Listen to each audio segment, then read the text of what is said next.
Welcome back to my channel. अस्सलाम वालेकुम friends, कैसे हैं आप सब। उम्मीद करते हो सब ठीक ठाक होंगे, खैर वाफियत से होंगे। तो आज की वीडियो जो आपसे शेयर करने जा रही हूँ फेस मास्क के ऊपर है, और विटामिन सी और मुल्तानी मिट्टी का फेस मास्क आपने कैसे तैयार करना है मैं आपको बताती हूँ।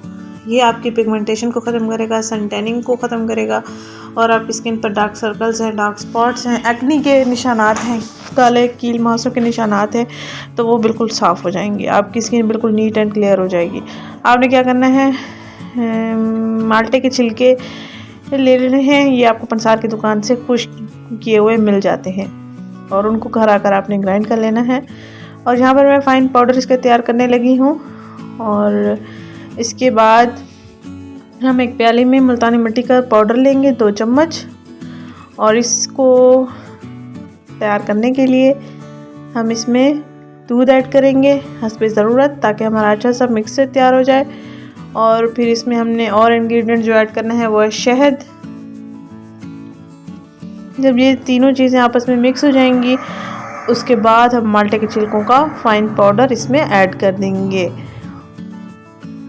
आपकी स्किन को ज़बरदस्त बनाने वाला है ये। मुल्तानी मिट्टी किसी भी स्किन के लिए बहुत बेहतरीन है। विटामिन सी तो हमारी स्किन को वैसे ही ज़रूरत होती है हर वक्त, क्योंकि हम धूप में काम काज वगैरह कर रही होती हैं, तो हम स्किन की ज़्यादा केयर नहीं कर पाती हैं। तो आप ये मास्क लाजमी ट्राई करें। इंशाल्लाह इसके इस्तेमाल से आपकी स्किन क्रिस्टल क्लियर यानी कि नीट एंड क्लीन हो जाएगी, बिल्कुल गहराई तक क्लीन हो जाएगी।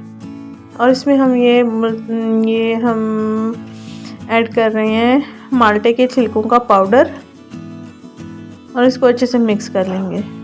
दूध और ऐड कर लेंगे हम, ताकि इसका टेक्सचर अच्छा हो जाए और स्किन पर अप्लाई भी हो सके आसानी के साथ। घरेलू ख़वातीन के लिए ये ज़बरदस्त टिप है। जो महंगे प्रोडक्ट्स अफोर्ड नहीं कर सकती हैं, तो वो लाजमी इसको ट्राई करें। इंशाल्लाह बहुत अच्छे रिजल्ट्स मिलेंगे। कील मुहासों से भी आपको निजात मिल जाएगी, स्किन नीट एंड क्लीन हो जाएगी। किसी भी फेशियल या ब्लीच क्रीम या किसी भी क्लींजर की ज़रूरत नहीं पड़ेगी। घर बैठे ही कुदरती चीज़ों से क्लींजर तैयार करें और फिर आप इसको इस्तेमाल करें। 15 मिनट तक आपने इसको स्किन पर लगा रहने देना है। उसके बाद आपने हल्के हल्के मसाज के साथ इसको उतार कर साफ़ कर देना है, वॉश कर देना है। हफ्ते में 2 दिन लाजमी इसको ट्राई करें। इंशाल्लाह बहुत अच्छे रिजल्ट्स मिलेंगे।